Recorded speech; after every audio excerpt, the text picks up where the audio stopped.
Ratu cantik ini tidak memiliki kesalahan, tapi akan dipenggal. Ini karena peraturan raja yang ingin menjaga kesucian ratu. Setiap hari dia menikahi satu orang ratu. Keesokan harinya ratu itu akan dibunuh.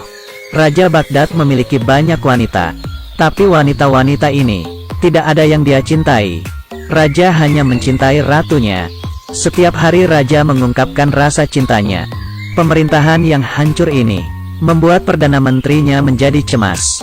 Demi masa depan negaranya, dia mengorbankan dirinya sendiri dengan berselingkuh dengan ratu. Mengetahui itu, raja sangat marah. Perdana Menteri memberi penjelasan.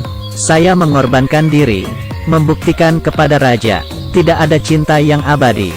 Dan lebih baik raja konsen kepada urusan negara. Kemudian, untuk membuat mereka tetap setia, raja cukup mengganti satu wanita setiap hari. Mendengar itu, raja pun menganggukkan kepala dan setuju dengan saran Perdana Menteri. Raja pun berencana menikahi putri Perdana Menteri. Ternyata badut itu adalah Perdana Menteri sendiri. Saat dia sedang khawatir, tiba-tiba saja di jalan dia melihat ada perdagangan budak. Dia pun melihat budak itu dengan teliti. Raja pasti akan menyukai wanita ini. Perdana Menteri membeli wanita itu dengan harga tinggi dan menjadikan wanita itu putri angkatnya, menggantikan putri kandungnya menjadi seorang ratu. Zada melompat sepanjang malam, tapi tidak ada yang terjadi antara dia dan raja. Dia bukanlah wanita sembarangan. Keesokan harinya sesuai rencana, pengawal ingin memenggal kepala Zada. Zada baru menyadari, dia dijebak oleh Perdana Menteri. Dia mengancam Perdana Menteri, cepat lepaskan saya, kalau tidak, masalah identitas saya akan saya bocorkan. Akhirnya Perdana Menteri mengembalikan Zada pada pedagang itu. Zada mengambil satu buah cincin. Aladin yang sedang duduk di jalan berniat membelinya. Demi menghindari kejaran pengawal, Zada mengikuti Aladin pulang ke rumah.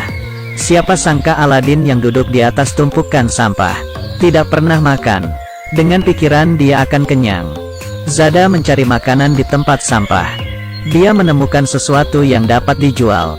Dia melihat sebuah teko ajaib, kemudian menggosoknya agar bersih, dan menukarkan dengan uang.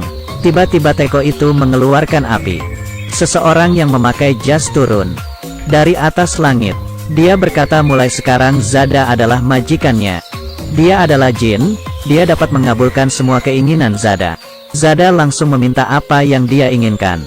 Saya ingin makan kaviar abalon. Jin pun berkata kepadanya, kekuatanku ada batasnya, hanya dapat mengabulkan apa yang ada di dalam teko. Zada pun akhirnya hanya meminta secangkir teh. Lalu jin memberikan dia seteko teh, dan juga sepotong kue coklat. Zada dan Aladin menikmati makan malam mereka. Keesokan harinya saat Zada bangun, dia ditangkap oleh pengawal. Zada meminta Aladin menggosok teko ajaib itu. Teko itu mengeluarkan asap dan membuatnya kaget. Aladin mengendari sebuah motor dan menyelamatkan Zada.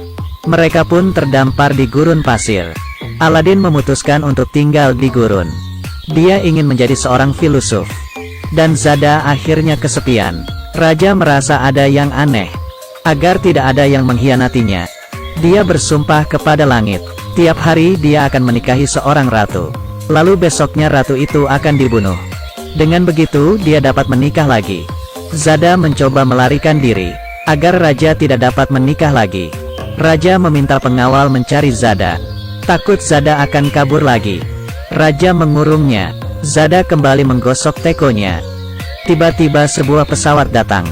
Dan Zada berhasil selamat. Tidak disangka dalam perjalanan pesawat itu kehabisan minyak. Zada melompat ke bawah, jatuh di pelukan seorang kakek. Kakek ini melihat Zada dan merasa tersentuh. Dia mengajarkan Zada tarian. Zada yang memiliki bakat, membuatnya cepat belajar. Mereka pun menari dan menghasilkan uang. Ternyata saat sedang menari, pengawal mengejarnya. Zada dan kakek melarikan diri. Dengan sebuah perahu kecil berlayar ke tengah pulau.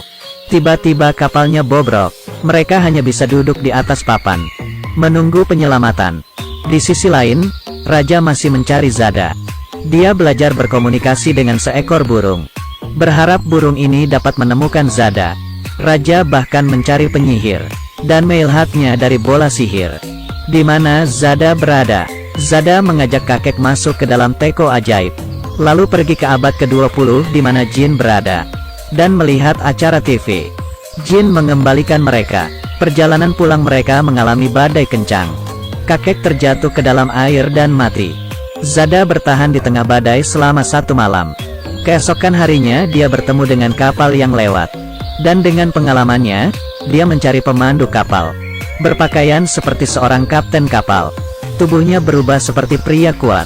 Awak kapal menuruti perintahnya. Setelah kapal sampai di tepian, Zada yang kelaparan mencuri buah di sebuah istana. Tidak disangka pemilik istana itu adalah raja. Raja telah menunggunya selama setahun. Menunggunya kembali. Dia ingin Zada menyukainya. Zada terharu mendengarnya. Memakai pakaian ratu dan berbaikan dengan raja. Raja melepaskan tahtanya dan pergi bersama Zada.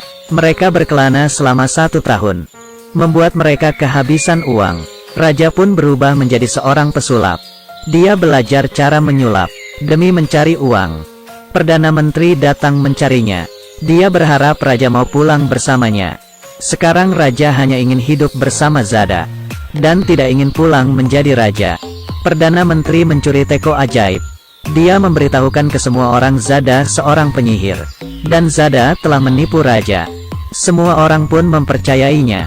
Karena itu, Zada pun ditangkap, lalu dikirim kembali ke istana. Perdana Menteri berubah menjadi jahat.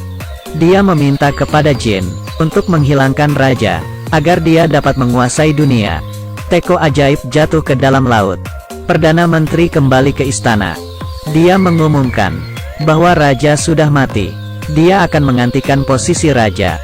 Di sisi lain, ikan di laut menelan teko ajaib itu. Kemudian seseorang menangkap ikan itu. Setelah ikan itu dipotong perutnya, teko ajaib itu dibuang. Kemudian seekor burung membawanya ke sarang. Burung itu menyalakan teko. Lalu Jin bergegas mencari Zada.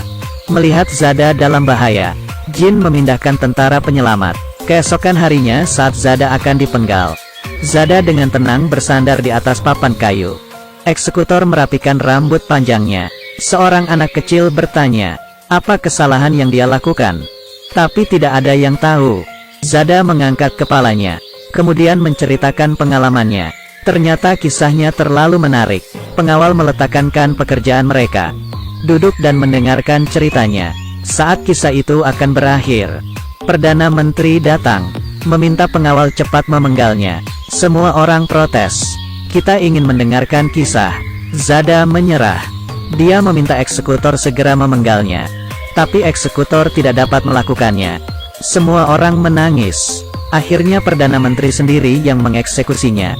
Saat bersamaan Raja dan Jin duduk di atas karpet ajaibnya, dia muncul di hadapan semua orang, mengungkapkan kejahatan Perdana Menteri, dan menyelamatkan Zada. Akhirnya Jin berubah menjadi Perdana Menteri. Semenjak itu Raja dan Zada hidup bahagia selamanya.